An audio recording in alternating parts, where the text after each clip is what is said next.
الرحمن الرحیم۔ لوگوں کی ذہنی غلامی سے نکل آئیں ورنہ آپ زندگی میں کبھی آزاد نہیں ہو سکیں گے۔ لوگوں کی آراء اور زبانیں حقیقت ہوتی ہیں، اس میں کوئی شک نہیں ہے کہ لوگوں کی زبانوں میں اتنی طاقت تو ہوتی ہے کہ وہ آپ کا ذہنی سکون تباہ کر سکے۔ لیکن ہمیں ایک بات یاد رکھنی چاہیے کہ اللہ تبارک و تعالیٰ نے رزق، موت اور ذلت کے فیصلے انسانوں کے ہاتھوں میں نہیں دے رکھے۔ یہ اللہ تبارک و تعالیٰ کے اپنے ہاتھ میں ہے کہ وہ تعز من تشاء و تذل من تشاء، کہ وہ ذات جسے عزت دے یا جسے ذلت دے، اور کوئی بھی انسان آپ کو رسوا اور پریشان نہیں کر سکتا جب تک اللہ تبارک و تعالیٰ کا حکم نہ ہو، چاہے وہ آپ سے کتنا ہی طاقتور کیوں نہ ہو۔ اور اللہ تبارک و تعالیٰ ہر اس چیز سے بڑا ہے جس سے آپ خوف رکھتے ہیں۔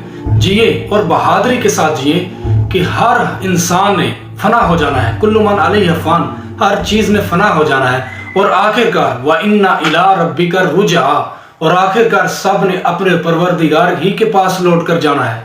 وَمَا تَشَاءُونَ إِلَّا أَن يَشَاءَ اللَّهُ، اور تمہارے چاہنے سے کچھ نہیں ہوتا جب تک اللہ تبارک و تعالیٰ نہ چاہے۔